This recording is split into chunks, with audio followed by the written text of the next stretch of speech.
The Volanthi had ruled the stars for 12,000 years. They were a gentle species with silver skin and large dark eyes. Their bodies were thin and delicate, built for a world with low gravity and mild weather. They had never known war until the Kethvara came. Ambassador Silenra stood at the window of the High Council chamber and watched the sky burn. Below her, the colony world of Thessernine was dying. Millions of her people ran through the streets, screaming, trying to find shelter that did not exist. The Kethvara ships filled the horizon like a swarm of black insects. "How many worlds now?" she asked quietly. "7," replied Counselor Methrin. His voice was hollow. 7 worlds in 3 months. 40 million dead. Perhaps more. The Kethvara were monsters. They stood 3 meters tall, covered in black armor that grew from their own bodies.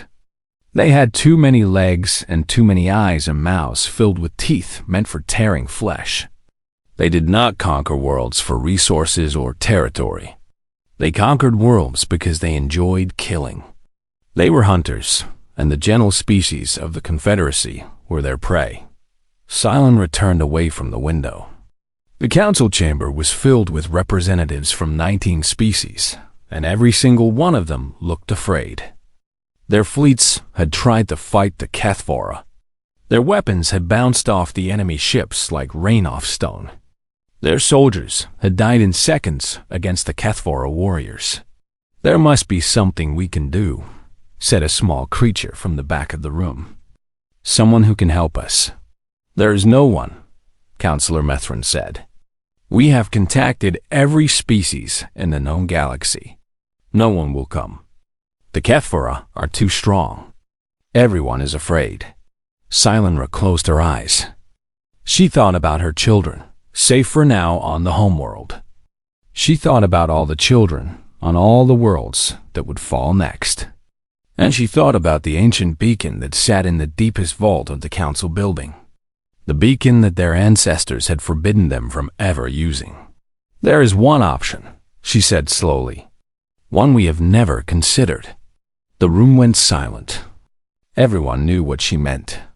"No," Counselor Methrin said immediately. "Absolutely not. That is forbidden for good reason." "What reason?" Silenra demanded. "We are dying. Our civilization is ending. What could possibly be worse than extinction?" "Them," Methrin whispered. "They could be worse." The beacon was old. Older than the Confederacy itself. It had been built by the ancestors to send a signal to one specific place in the galaxy. A place that every species knew about but no one ever visited. A place marked on every star chart with warnings in every language. The quarantine zone. The death sector. The forbidden region that contained a single planet orbiting a yellow star. Earth.S, YL, and single quotes Rhea, had studied the ancient records. She knew the stories about Earth and its people. The planet was a nightmare. Its gravity was crushing. Its weather was violent. Its oceans were filled with monsters, and its land was covered with predators that killed for food, for territory, or simply for pleasure. The air itself was filled with invisible poisons, and the water fell from the sky in endless storms. And somehow, impossibly, life had evolved there. Not just life, but intelligent life. A species called humans. The records described them in terrifying detail. They were persistence predators, meaning they chased their prey until it collapsed from exhaustion. They could survive injuries that would kill any other species. They could eat foods that were toxic to everyone else. They formed emotional bonds with anything, including creatures that could easily kill them. They kept wolves as pets. They rode on the backs of 1,000-pound animals for fun. 300 years ago, the Confederacy had made contact with the humans. The meeting had not gone well. The humans had been friendly at first, eager to meet other species. But then the Confederacy had seen what humans were capable of. They had watched recordings of something called war and hunting and sports. They had seen humans break their own bones and keep fighting. They had seen humans smile while covered in blood. The Confederacy had been terrified. They had declared Earth a Class 12 death world and established a quarantine zone around the entire solar system. No one was allowed in. No one was allowed out. The humans were too dangerous to be part of galactic civilization. For 300 years, the humans had stayed in their quarantine zone. They had built ships and stations and colonies on the dead rocks of their own solar system. They had watched the rest of the galaxy live without them. And they had waited. "We cannot contact them," Counselor Methrin insisted. "We imprisoned them. We called them monsters. They will not help us. They will probably destroy us themselves. Or they might save us," Silenra said. "We have no other choice." The vote was not unanimous, but it passed. Silenra walked down to the ancient vault herself. The beacon was a simple device, small enough to hold in her hands. She pressed the activation button and spoke into it. "This is Ambassador Silenra of the Volanti Confederacy. We are dying. A species called the Kethvara is destroying our worlds. We cannot stop them. We have no one else to call. Please, if anyone is listening, help us." She sent the signal. Then she sat down in the vault and cried, because she did not know if she had saved her people or doomed them. Far away, on the edge of the quarantine zone, a human listening station picked up the signal. The officer on duty was a young woman named Rodriguez. She listened to the message 3 times. Then she contacted her commanding officer. Within an hour, the message had reached the highest levels of the Terran government. Admiral Chun read the message in his office on Luna Station. He was an old man with gray hair and scars on his face from battles fought long ago. He remembered the day the Confederacy had quarantined humanity. He remembered the shame and anger his people had felt, but he also remembered something else. He remembered a saying that humans had carried with them since the beginning of their history. When someone asks for help, you help them. He picked up his communicator and spoke 2 words that would change the galaxy forever. Launch fleet. In the darkness of space, 37 warships powered their engines. They were massive vessels, built with thick armor and heavy weapons. They were ships designed by a species that expected the universe to be hostile. They were ships built for war. The Terran fleet moved toward the edge of the quarantine zone. For the first time in 300 years, humanity was leaving home, and they were angry.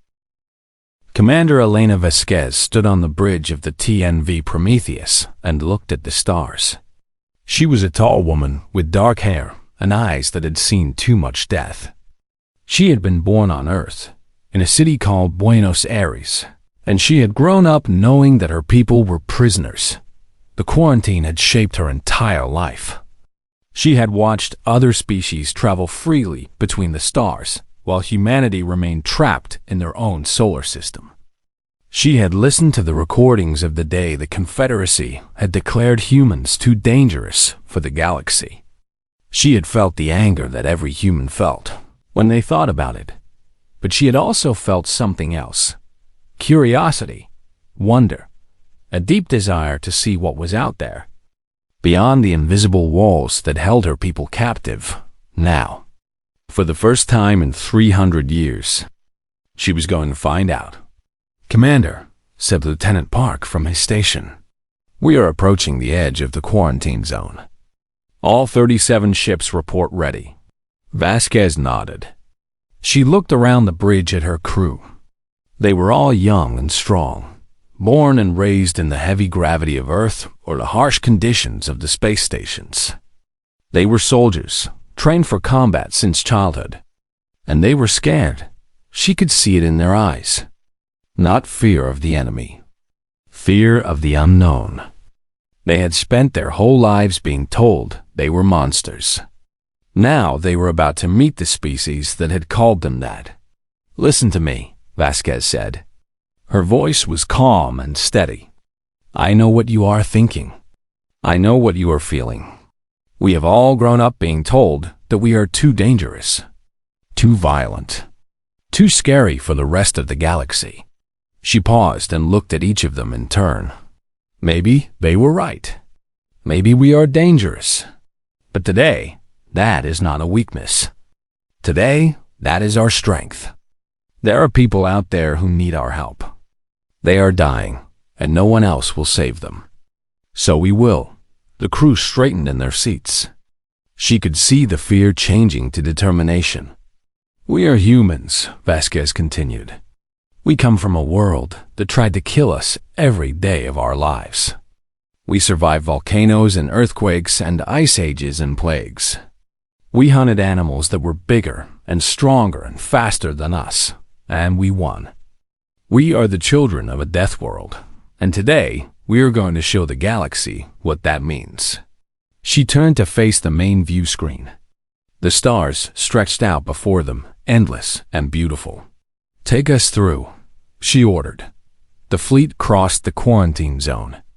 No alarms sounded. No one tried to stop them. The Confederacy had bigger problems now. It took them 6 days to reach. Lesser 9. 6 days of traveling through space that no human had seen in 3 centuries. The crew spent that time preparing. They checked their weapons. They studied the enemy. They ran combat simulations over and over again. They also learned about the species. They were going to save. Lieutenant Kim showed Vasquez the files on the Volante. They were small and fragile, with bones that would break under Earth's gravity. Their skin was thin and sensitive. They could not survive in temperatures below 15 degrees or above 30 degrees. They needed special air to breathe and special food to eat. They are like flowers, Kim said. Beautiful but delicate. How did they ever survive long enough to reach the stars? Their world was kind to them, Vasquez replied. Not every planet is like Earth. Some worlds are gentle. Some worlds do not try to kill their children. She looked at the images of the Volanthe. They had large eyes full of expression and graceful movements that reminded her of dancers. They had built magnificent cities and created beautiful art. They had developed technology that humans could only dream of. And now they were dying because they had never learned how to fight. Commander, Park called out. We are entering the Vesser system. I am picking up multiple contacts. Hundreds of them. Vasquez walked to his station and looked at the screen. Her stomach tightened. The Kethvara fleet was massive. Hundreds of black ships hung in orbit around the planet like a swarm of flies around a corpse. They were organic-looking, covered in spines and ridges, as if they had grown rather than been built. Smaller ships moved between them, descending to the planet below to continue the harvest. How many survivors on the surface? Vasquez asked. I am detecting approximately 2 million life signs, Park replied. But the number is dropping. The Kethvara are still hunting. 2 million people. 2 million lives that depended on what happened in the next few hours. Vasquez turned to her communications officer.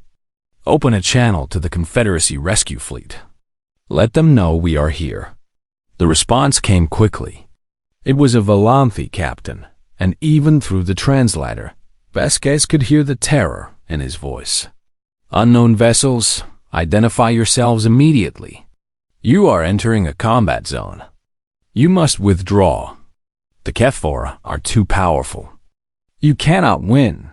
Vasquez smiled slightly. This is Commander Elena Vasquez of the Terran Navy vessel Prometheus. We received your distress call. We are here to help. There was a long silence. Then the Volante captain spoke again, his voice shaking. Terran? You mean you are humans? From the quarantine zone? Yes, but you cannot be here. It is forbidden.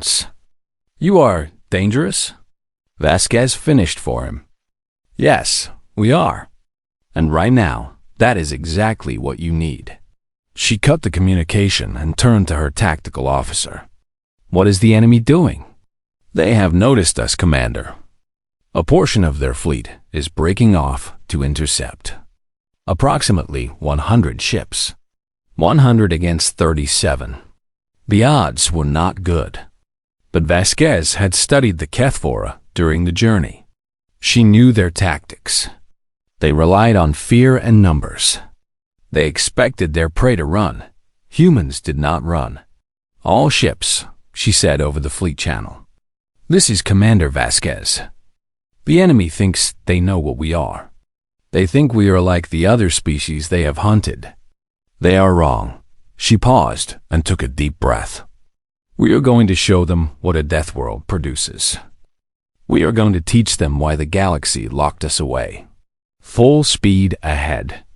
All weapons ready. Today, we hunt. The Terran fleet accelerated toward the enemy. On the bridge of every ship, humans prepared for battle. They checked their suits and their weapons.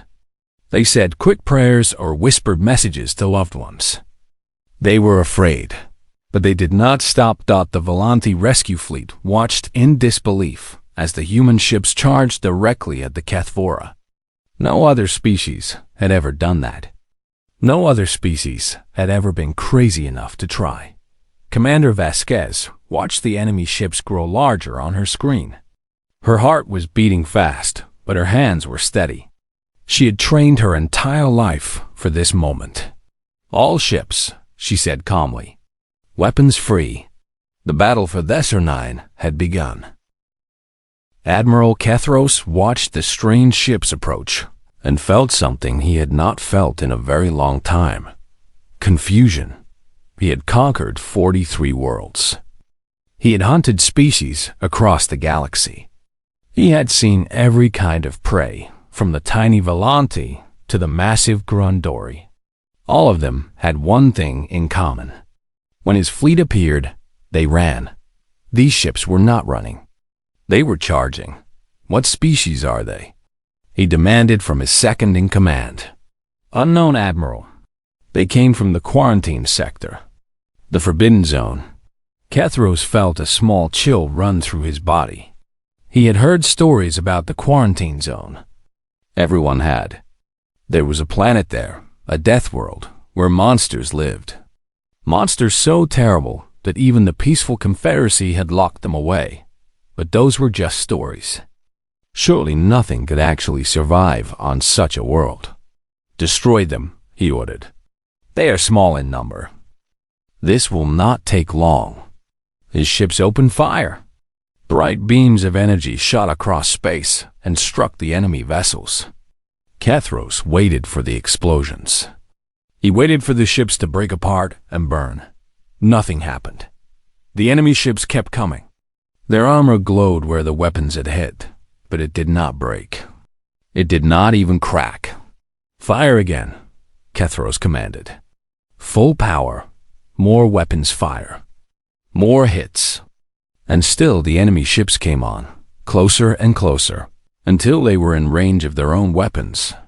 Then the humans fired back. The first volley destroyed 12 HFY ships instantly. The weapons were unlike anything Kethros had ever seen. They were brutal and direct, designed not to disable, but to destroy completely. Where his weapons were precise and elegant, these weapons were savage. Admiral, his second-in-command said, fear creeping into his voice. Their ships. They are not slowing down.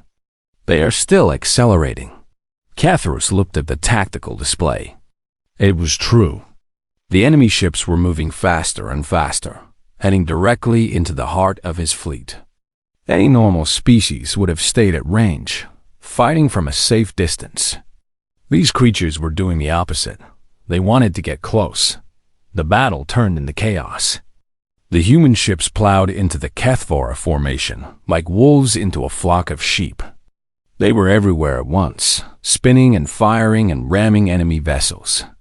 They took hits that should have destroyed them and kept fighting. Kethros watched one human ship get hit by 3 weapons at once. Half its hull was torn away. Atmosphere vented into space. And then, impossibly, the ship fired its engines and crashed directly into a HFY cruiser, destroying both vessels.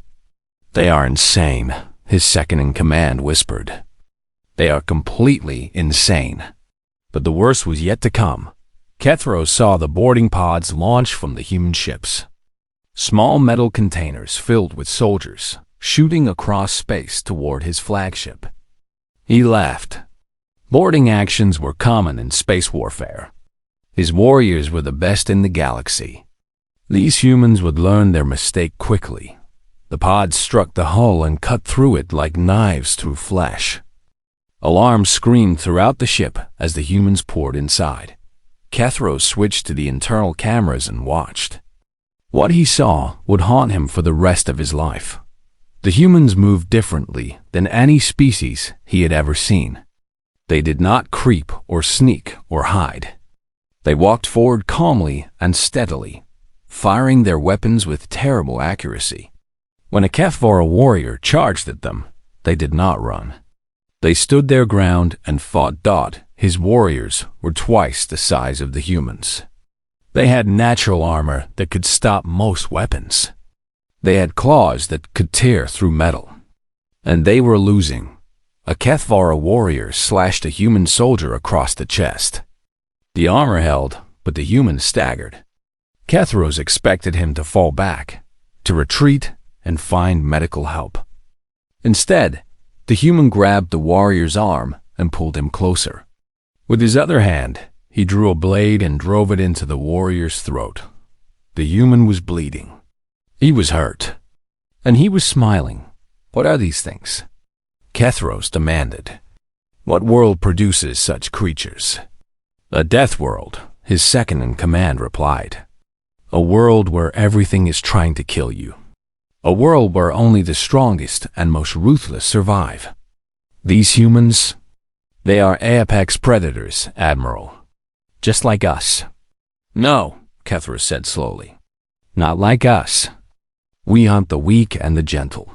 We have never hunted anything that could fight back." He watched another of his warriors fall to the human soldiers. "These creatures have spent their entire existence fighting things that wanted to kill them. They are not prey, pretending to be predators. They are the real thing." The humans reached the engine room of the flagship. HFY saw Sergeant Torres leading the assault. The big human had been hit 3 times already. His armor was covered in blood, some of it his own and some of it HFY. He should have been dead. He was laughing. "Come on," Torres shouted to his squad. "Let's finish this and go home. I'm getting hungry." They planted explosives on the main reactor. They fought their way back to their boarding pods, carrying their wounded with them. Not a single human body was left behind. As the pods launched back toward the human ships, the flagship's reactor exploded. HFY felt his ship breaking apart around him. "All ships," he broadcast with his dying breath. "Retreat. Retreat now. Do not engage these creatures. They are. He could not find the words. In the language of the HFY, there was no word for a predator more dangerous than themselves. The HFY fleet ran. They scattered in every direction, abandoning the planet they had been harvesting, fleeing from an enemy they could not understand. The humans chased them to the edge of the system, destroying any ship that was too slow. And then they stopped. Commander Vasquez stood on the bridge of the Prometheus and watched the enemy disappear into the darkness of space. Her ship was damaged. She had lost 7 vessels and over 200 crew members. But they had one. "Commander," Park said quietly, "the Volanthi are hailing us. They want to speak with you." Vasquez nodded. She was tired and sad and covered in the dust of battle. But she straightened her uniform and prepared to meet the species that had called her people monsters. "Open the channel," she said. On the screen appeared Ambassador Silenra. The Volanthi woman was crying, silver tears running down her delicate face. "Thank you," she whispered. "Thank you. You saved us. You actually saved us." Vasquez felt something warm in her chest. For 300 years, her people had been told they were too dangerous, too violent, too scary. They had believed it. They had been ashamed of what they were. But today, being dangerous had saved 2 million lives. "You're welcome," Vasquez said simply. "Now, let's talk about what comes next." Ambassador Silenra had never been more frightened in her life. Not when the Kefora had attacked. Not when she had watched her people die. Not even when she had activated the Forbiddance beacon. She was frightened now because she was about to board a human ship. The shuttle that carried her from her vessel to the Prometheus was small and cramped. She sat in a seat designed for creatures much larger than herself and tried to control her breathing. Beside her, 2 guards from the Confederacy sat in nervous silence. They were supposed to protect her, but they all knew the truth. If the humans wanted to hurt her, nothing could stop them. The shuttle landed in the human ship's hangar bay. The doors opened and Silenra got her first look at the inside of a Deathworld vessel. It was ugly. That was her first thought. The walls were gray metal without decoration. The floors were hard and industrial. Everything was built for function, not beauty. It was the opposite of a Volante ship, where even the smallest corridor was designed to please the eye. And then she saw the humans. They were waiting for her in the hangar. About 20 of them, standing in neat rows. They were wearing gray uniforms that matched the walls. They were all different sizes and shapes, with different colored skin and hair, but they all had the same look in their eyes. Alert, watchful, ready. Silenra stepped off the shuttle on shaky legs. The gravity here was slightly higher than she was used to, and she felt heavy and clumsy. One of the humans stepped forward. It was a female, tall and strong, with dark hair and a face that looked tired but kind. "Ambassador Silenra," the woman said. "I am Commander Elena Vasquez. Welcome aboard the Prometheus. Please, follow me." Silenra followed. She noticed that the human walked slowly, matching her pace to Silenra's shorter legs. It was a small kindness, but it surprised her. They walked through corridors that were all the same ugly gray. They passed humans who stopped what they were doing to look at her. Silenra expected to see hatred in their eyes. After all, her people had imprisoned these creatures for 300 years. But she did not see hatred.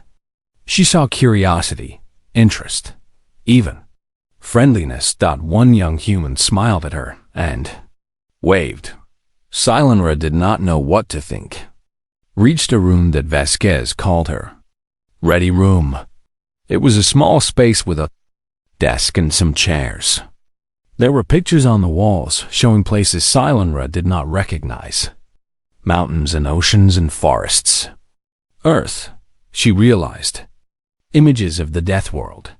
"Please sit," Vasquez said. "Would you like something to drink? We have water or something called coffee. I should warn you, the coffee has a stimulant in it. Probably not safe for your species. Water would be fine." Silenra managed to say. Vasquez brought her a glass of water and poured herself a cup of the coffee. Silenra watched the human drink the dangerous liquid as if it was nothing. For a long moment, they sat in silence. Silenra tried to think of what to say. She had practiced speeches on the journey here. Words of thanks, promises of cooperation, carefully planned sentences designed to keep the dangerous humans happy. But when she opened her mouth, something else came out. "Why?" she asked. Vasquez raised an eyebrow. "Why what? Why did you come?" Silenra felt tears forming in her eyes again. "We locked you away. We called you monsters. We told the entire galaxy that you were too dangerous to exist alongside civilized species. We took away your freedom for 300 years. Why did you come to save us?" Vasquez was quiet for a long time. She looked down at her coffee, then up at the pictures on her wall. Finally, she spoke. When I was a little girl, she said, my grandmother told me stories. Old stories from before we reached the stars. Stories about heroes and villains, about good and evil. One of those stories was about a group of people who were traveling through a dangerous land. They came across a stranger who was hurt and dying. The stranger was from a nation that had treated their people badly. They had every reason to walk past and leave the stranger to die. She paused and took a sip of her coffee, but they didn't. They stopped. They helped the stranger. They saved his life, even though he was their enemy. Do you know why? Silenra shook her head. Because it was the right thing to do, Vasquez said simply. Because when someone is dying and you can help them, you help them. It doesn't matter what they did to you. It doesn't matter if they deserve it. You help them because that's what it means to be good. Silenra felt the tears running down her face now. She did not try to stop them. We humans have a lot of flaws, Vasquez continued. We're violent. We're aggressive. We fight too much and forgive too slowly. But we also have some things that we're proud of. We're loyal. We protect the people we care about. And when someone calls for help, we answer. She leaned forward and looked directly into Silenra's eyes. You called for help. We answered. That's all there is to it. Silenra did not know what to say. All her life, she had been taught that humans were monsters. Dangerous beasts that needed to be contained. She had believed it. Everyone had believed it. But monsters did not talk about doing the right thing. Monsters did not save strangers who had wronged them. Monsters did not show kindness to those who feared them. I think, Silenra said slowly, that we made a terrible mistake. I think we looked at you and saw only the danger. We did not see this? Vasquez asked. The kindness, Silenra replied. The compassion. We saw that you were strong enough to hurt us, and we assumed that you would. We never considered that you might choose to protect us instead. Vasquez smiled. It was a small smile, a little sad. That's the thing about humans, she said. We can be the worst things in the galaxy when we want to be. We have done terrible things throughout our history. Wars, cruelty, destruction. All of it is true. But we can also be the best things. We can love with everything we have. We can sacrifice ourselves for others. We can take creatures that want to kill us and make them our friends. She gestured toward the window, where the stars shone cold and distant. The galaxy looked at us and saw predators. But they forgot something. Predators on Earth do not just hunt. They also protect. A wolf will fight to the death for its pack. A mother bear will face anything to save her cubs. That's what we are. Dangerous, yes, but also loyal, also loving, also willing to die for the things we care about. Silenra thought about this. She thought about everything she had seen and heard since the humans arrived. The way they fought with such terrible ferocity. The way they treated their wounded. The way Vasquez had slowed her walk so Silenra could keep up. What happens now? She asked. Now? Vasquez set down her coffee cup. Now we need to talk about the Cathvara. We hurt them today, but we didn't destroy them. They'll be back. And next time, they'll know what they're facing. You'll stay? You'll help us fight them? If you want us to. Vasquez looked at her seriously. But you need to understand something. If we do this, it's not going to be a temporary thing. We don't do anything halfway. If you let us in, we're going to become part of your civilization. We're going to be everywhere. We're going to make friends and build relationships and become involved in everything you do. That's how humans work. We attach ourselves to things. We become loyal. She paused. Some species find that frightening. Silenra thought about her children back on the homeworld. She thought about all the children on all the worlds of the Confederacy. Children who deserved to grow up in a galaxy where they were safe. I think, she said finally, That might be exactly what we need. 50 years had passed since the Battle of Desert 9. The galaxy was a different place. Now, Ambassador Silenra stood on a platform high above the main plaza of the colony, looking out at a view that would have been impossible half a century ago. The plaza was filled with beings from dozens of species, all gathered together for the dedication of the Monument to Unity. Volanti walked beside Grundori. Methali children played with human children. Species that had once feared each other now shared meals and stories and lives. And everywhere, there were humans. They had spread across the galaxy like seeds on the wind. Human doctors worked in Volanti hospitals, learning alien biology with an obsession that bordered on madness. Human engineers built hybrid ships that combined the best of Terran strength and Confederacy elegance. Human teachers ran schools on 100 different worlds, patiently explaining mathematics and science and something they called literature. They had even settled on worlds that no other species could survive. Planets with crushing gravity and toxic atmospheres and violent weather. Worlds that any sensible species would avoid.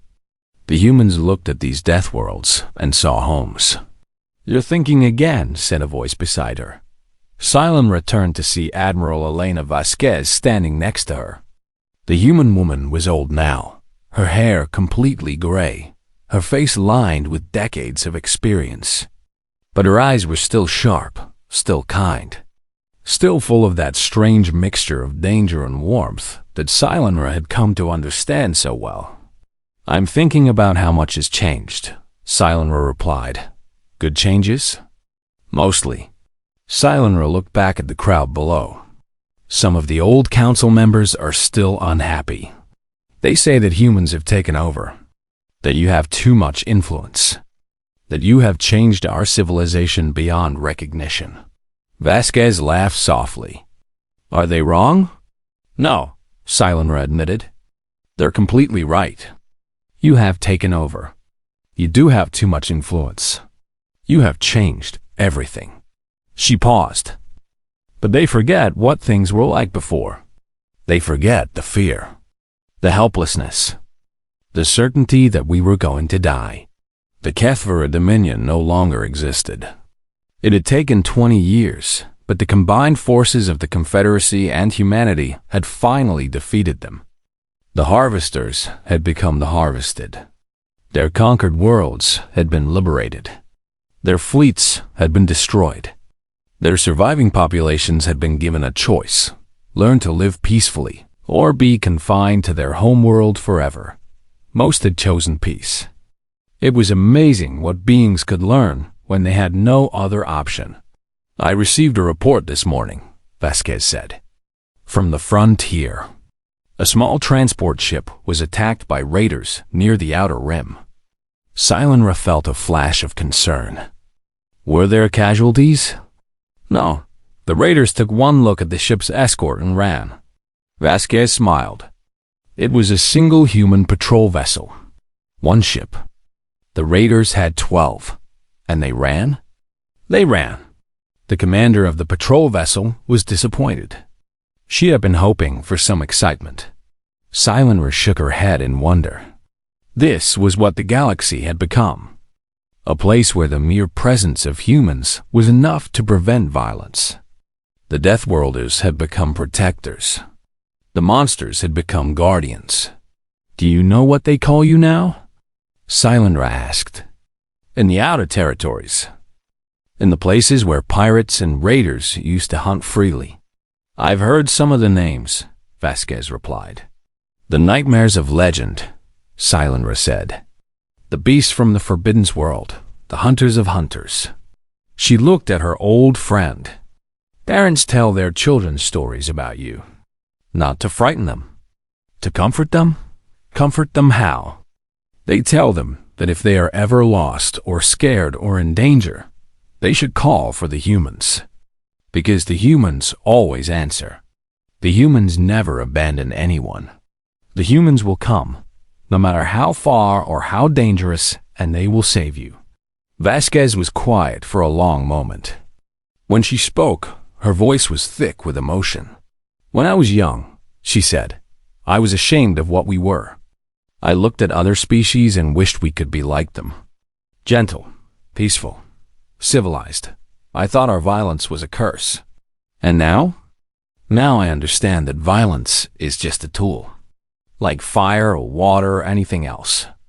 It can destroy or it can protect. It can hurt or it can heal. What matters is how you use it." Below them, the ceremony was beginning. Representatives from every species in the Confederacy had gathered to speak. Each one told a story about humans. The Methali representative talked about human doctors who had cured a plague that was killing his people. The Grunduri ambassador described human engineers who had saved a dying world. A young Valanti child read a poem she had written about her human classmates. Each story was different, but they all had the same theme. The humans were strange. The humans were scary. The humans came from a world of death and violence. And the humans had chosen to use their terrible gifts to help others. When it was Silenra's turn to speak, she walked to the podium and looked out at the crowd. She saw faces of every shape and color, all watching her with attention.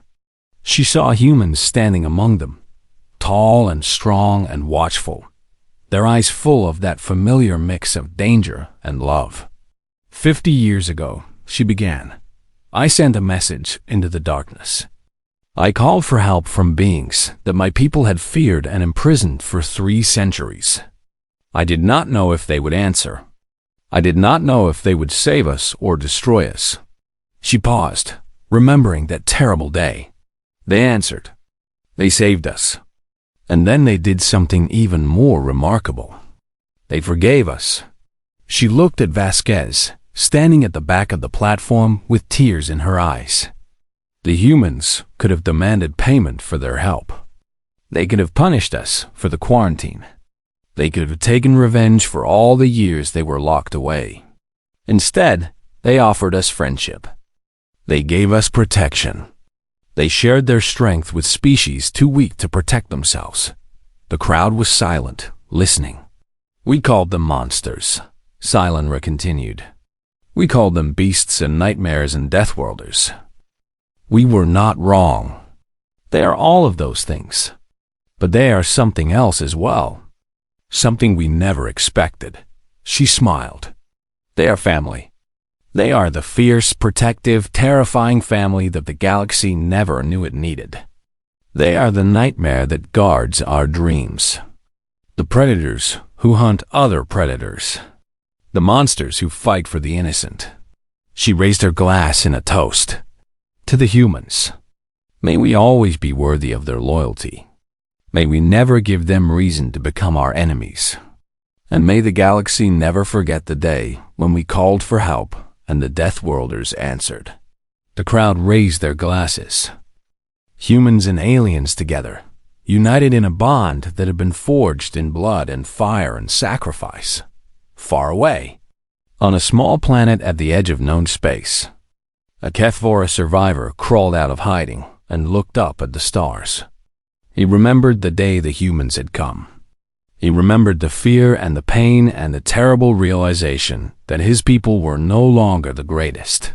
Predators in the galaxy dot, he had spent 50 years hiding. 50 years telling his children and grandchildren about the Deathworlders. The stories were meant to be warnings. They were meant to inspire fear and caution and survival. But somewhere along the way, the stories had changed. His grandchildren did not speak of the humans with hatred. They spoke of them with something closer to awe. Tell us again, grandfather, they would say. Tell us about the beasts from the Forbidden World. Tell us about the ones who answer distress calls. Tell us about the nightmares of legend. And he would tell them. He would describe the terrible battle and the impossible bravery and the relentless ferocity of the Deathworlders. He would explain how his people had hunted the weak for centuries and never thought to wonder what would happen when something stronger came along. Remember, he would say at the end of each story, remember what happens when you hurt the innocent. Remember what comes out of the darkness when you make the gentle ones cry for help. The Deathworlders are watching. The humans are listening. And if you give them a reason to come for you, they will. His grandchildren would shiver with delicious fear, the way children always do when they hear scary stories. But they would also sleep soundly, knowing that somewhere out in the vast darkness of space, the nightmare was on their side, because that was the final truth about humans. They were everything the legend said and more. They were violent and dangerous and absolutely terrifying, and they would always come when someone needed them.